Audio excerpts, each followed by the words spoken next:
Assalamualaikum, selamat datang di channel Magelang Flasher dan sekarang di tanganku ini ada Xiaomi Redmi Note 4 dengan kode NAND Nickel, berarti Redmi Note 4 dengan chipset MediaTek. Jadi handphone ini kasusnya adalah restart. Jika kita hubungkan handphone ini ke jaringan internet, maka dia akan otomatis restart. Ataupun kadang-kadang normal, tetapi ketika kita gunakan untuk membuka aplikasi Google Maps, tiba-tiba dia menjadi restart kembali. Kita akan coba untuk mengatasi kasus restartnya pada Xiaomi Redmi Note 4 Nickel dengan chipset MediaTek ini. Kita akan coba untuk flashing full firmware saja menggunakan ROM Cina. Namun tenang saja, walaupun ROM Cina tetap mudah kita pahami dan bisa diinstal Google Play Store juga. Nah, perhatikan, ini dia kasusnya. Jadi posisi handphone ini sudah terhubung ke jaringan internet, sebentar masuk menu dan tiba-tiba menjadi restart kembali. Kita akan coba untuk flashing saja langsung menggunakan kabel data dan juga komputer. Silahkan siapkan kabel datanya yang bagus dan langsung kabel data bisa kita colokkan ke komputer. Selanjutnya kita akan siapkan toolnya dan untuk saat ini kita akan beralih dulu bersama tampilan Windows kita. Untuk filenya kita ada 3. Yang pertama adalah MediaTek driver, kemudian ada firmware Nickel, kemudian ada SP Flash Tool MediaTek. Dan yang pertama kita install adalah MediaTek driver terlebih dahulu. Bagi teman-teman yang belum menginstal MediaTek driver, wajib agar handphone bisa terbaca oleh Windows yang kita gunakan. Oke, klik next saja kemudian install dan kita tunggu sampai proses installing driver MediaTek-nya selesai. Kemudian apabila di tengah proses install muncul notifikasi seperti ini, maka silahkan pilih opsi yang bawah. Install this driver software anyway. Kemudian kita tunggu sebentar sampai proses installing drivernya selesai. Kalau sudah selesai kita klik finish saja. Selanjutnya untuk yang kedua ada file firmware Nickel, bisa langsung kita ekstrak saja file ini dengan cara kita klik kanan file firmware-nya, kemudian kita ekstrak di sini dan kita tunggu sampai proses ekstrak filenya selesai. Semua file dan bahan yang dibutuhkan bisa teman-teman download, untuk linknya sudah aku taruh di bawah video ini pada kolom deskripsi. Semua file ini gratis.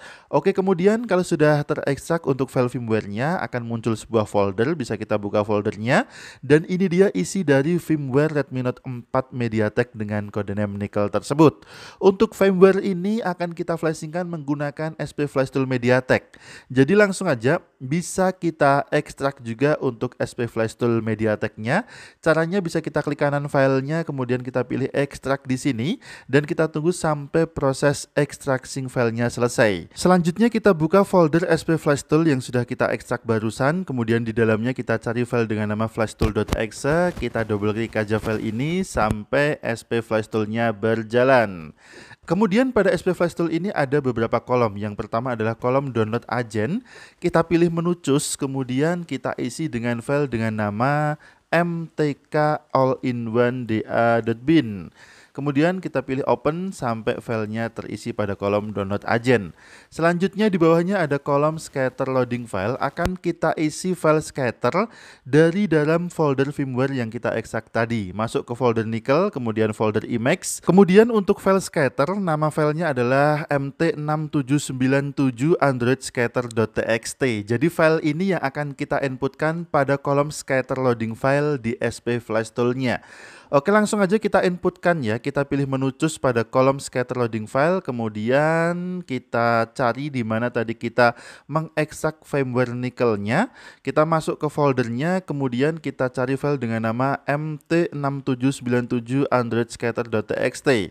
Kalau sudah, kita klik open saja sampai terinput pada kolom scatter loading file dan seperti ini proses inputnya. Jika benar maka akan langsung muncul partisi-partisi di kotak bagian bawah dari SP Flash Tool-nya. Untuk bagian preloader bisa kita hilangkan centangnya dulu seperti ini agar handphone tidak matot saat kita lakukan proses flashing.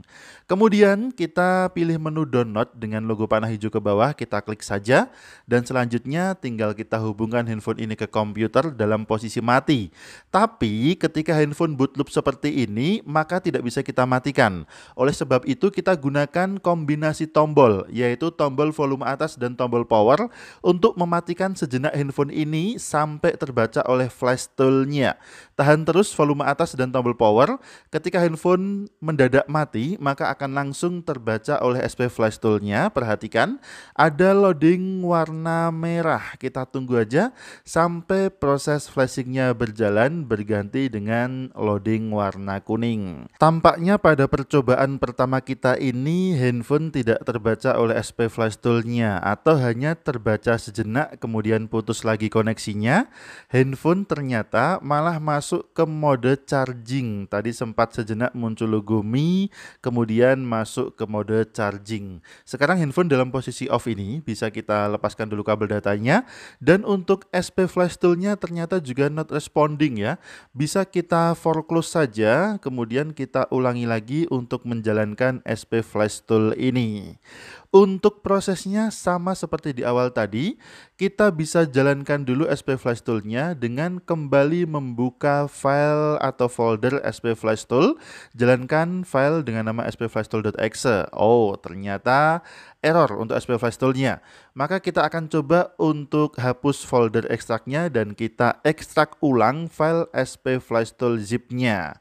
Kemudian bisa kita buka lagi folder hasil ekstraknya dan kita jalankan file flashtool.exe sampai SP flash tool-nya berjalan ulang.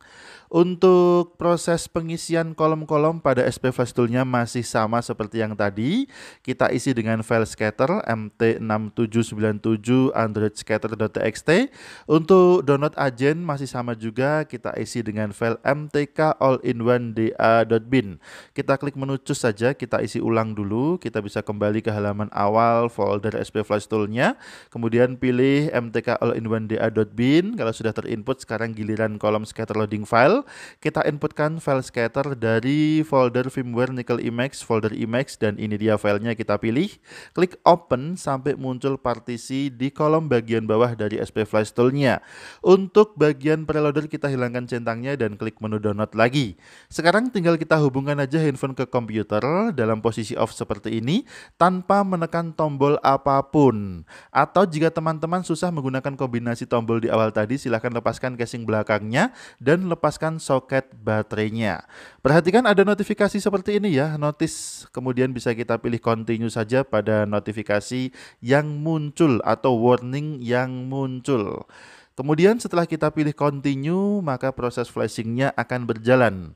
Ada proses loading bar warna kuning, namun ternyata di sini ada notifikasi error lagi, dan ternyata errornya di bagian partisi cache. Kita klik OK saja notifikasi errornya, kemudian kita hilangkan centang pada baris cache atau partisi cache, CUST.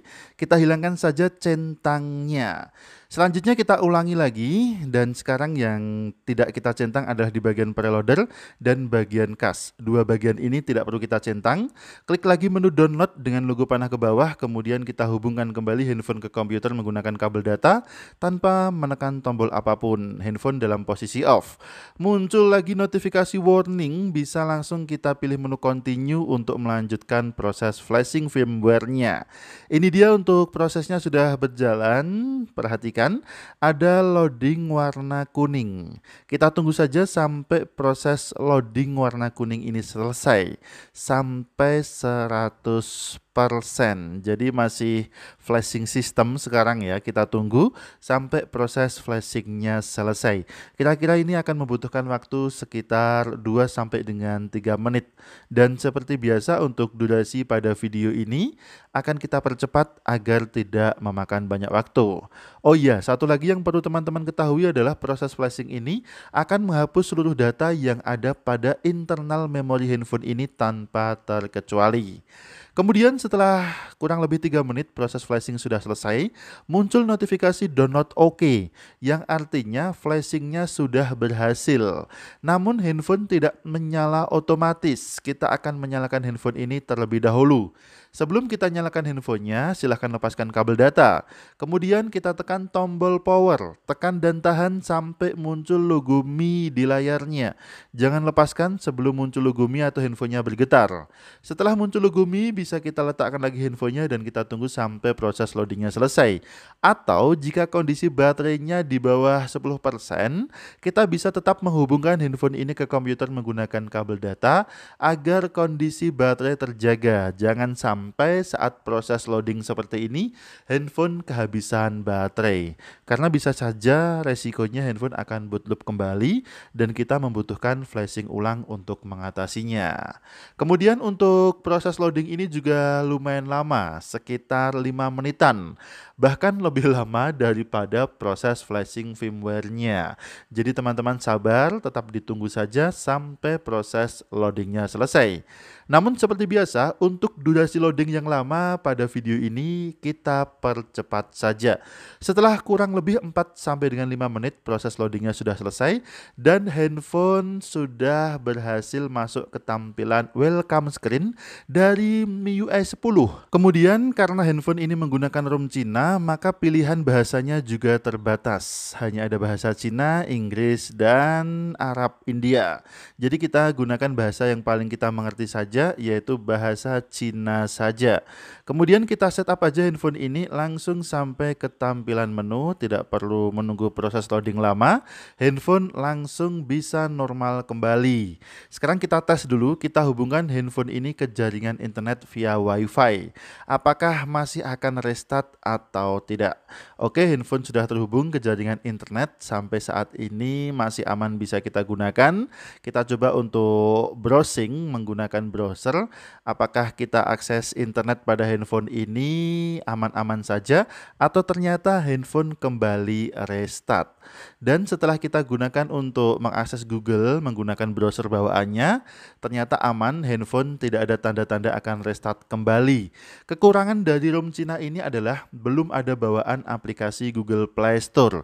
Jadi untuk Google Play Store-nya kita akan install terpisah. Untuk cara installnya, teman-teman bisa simak linknya sudah aku taruh di pojok kanan atas video ini, tutorial cara install Google Play Store pada ROM Cina Xiaomi. Nanti kita akan berikan tutorial lengkapnya mulai dari install Google Play Store sampai cara login di Google Play Store-nya. Tentu saja yang akan kita bahas pada video berikutnya. Ataupun untuk sementara teman-teman bisa mendownload APK secara terpisah menggunakan browser. Jadi bisa teman-teman lakukan pencarian di Google, download saja APK mentahan dari aplikasi yang teman-teman inginkan. Sudah tersedia banyak di Google. Oke, terima kasih sudah menyimak video ini, mudah-mudahan bermanfaat. Sampai jumpa di video selanjutnya. Ingat tetap jaga harga servisan dan akhir kata dari kami. Wassalamualaikum, tentu saja mantap jiwa, jadi nota.